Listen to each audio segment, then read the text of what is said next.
You didn't complete passcode resetting. Please click on forgot passcode to continue.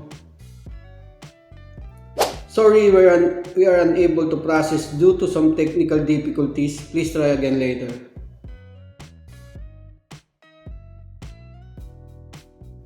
Yo, what's up mga kabayan? Welcome back sa akin channel, OFW Nonoy. Bale, ang sunod ko pong i-share na video mga kabayan. Ayan, yung problema ulit sa sa STC Pay. Nakaraan video ko, yung tinalakay natin yung pag-register sa STC Pay. Yun naman yung sa passcode na po. Marami pong nahirapan sa pag-register sa passcode. Nagkakaroon ng technical error at saka yung iba yung hindi alam yung passcode. Kung ano yung instruction sa passcode. Magbibigay po tayo ng instructions. At saka yung nagkakaroon ng technical error, yun din po yung tatalakayin natin at magbibigay tayo ng konting tips at solution. Ayan, para masagot na rin natin yung tanong nila kabayan. Shoutout po sa inyo. Kasi pag forgot password ako kabayan, ayan, ayaw naman, unavailable sabi, ang lumalabas. I-check nyo po yung may error message sa taas.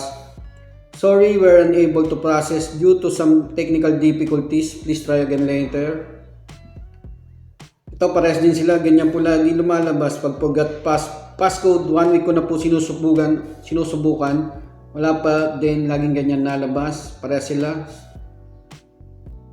Tapos ito naman yung isa. You didn't complete passcode resetting. Please click on forgot passcode to continue. And login lang tayo sa STC Pay natin. Dito na po tayo sa forgot passcode kasi parehas din lang sa magre-register yan pag nasa part na kayo ng passcode. Lagyan nyo lang yung OTP nyo dyan. Ayan, sa OTP din dapat hindi kayo maabutan ng time limit dyan. Ayan, pag nagkaroon ng delay yung sa OTP, enter nyo lang yung pinakabagong OTP. Ito, ayan, ikama. Tapos yung birthday. Ayan, nauna po yung araw. Tatapat nyo lang dyan pag nag-block na yan. Just click nyo na yung select. Ganon din sa buwan. Dito naman sa year, type nyo lang manually yan. Tapos confirm. Ay, teka lang muna. Pagka may mali kayong details dyan, may lalabas din ng error message dyan. For example, may mali kayo sa ikama nyo or sa birthday.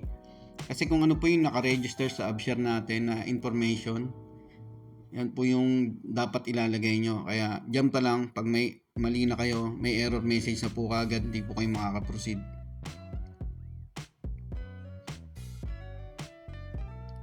Ganon din yan sa birthday. Kunyari, may mali naman kayo sa birthday nyo, hindi nyo naitapat ng maayos yan sa calendar. Ayan, error message din po yan.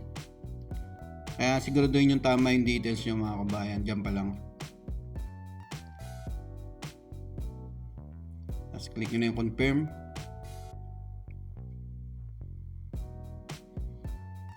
Ayan, dito na po tayo sa passcode. May mga passcode policy po dyan or instructions. Hindi po pwede yung mga inuulit na number. Yung 112233. Basta yung pompiang kung tawagin. Ayan, not contains 2 or more repeated numbers consecutively. Tapos yung mga magkakasunod yan 1, 2, 3. Ayan, not contains 2 or more sequential numbers. Basta isip po kayo ng passcode na isulat nyo po muna para tuloy-tuloy kayo. Kasi pag natagalan po dyan, yung katulad nito 101, hindi rin po pwede yan kasi yung 01 yun po yung start ng number 0, 1, 2, 3.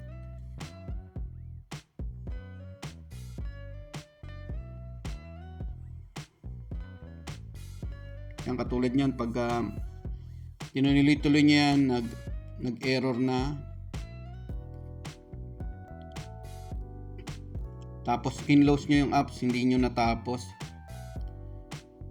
ayan, hindi namang yung hindi nag-match, makikita nyo rin dyan.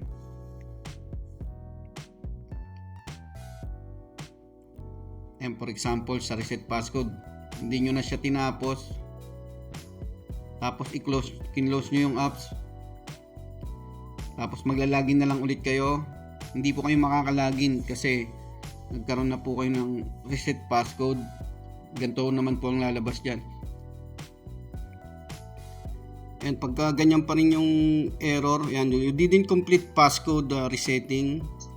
At saka yung kahit ilagin nyo yan, ganyan pa rin lalabas. Saka ito yung sorry, we're unable to process due to some technical difficulties. Please try again later. Ang gawin nyo, i-close nyo muna yung STC Pay app nyo. Ipahinga nyo muna mga 5 or 10 minutes. Tapos punta kayo sa settings.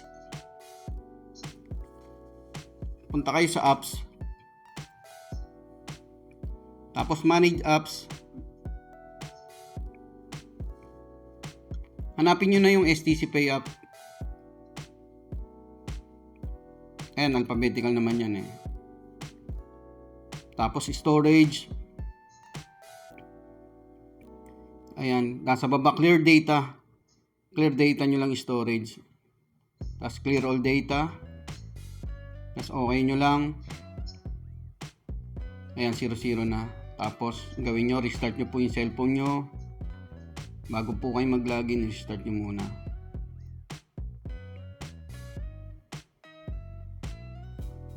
And once na na-restart nyo yung CP nyo, login po ulit kayo. Ayan, balik po kayo sa simula ulit. Next nyo lang yan. Get started. Enter nyo muna yung mobile number nyo, syempre. Tapos continue. Yung mobile number na nakaregister po sa Upshare ang lalagay nyo, saka yung under ng ikama nyo. OTP, tapos yung details nyo ulit, ikama, saka birth date. Ayan, sa passcode ulit. Ayan, lagay nyo na yung tama yung passcode na nagawa. Na naayon po sa policy passcode. Tapos confirm nyo lang ulit, ulitin nyo lang. Ayan, your passcode has been changed successfully na mga kabayan. Ayan. Ganun lang po mga kabayan pag nagkakaproblema kayo sa passcode. Ayan, sana makatulong po itong video na ito. Maraming pong salamat.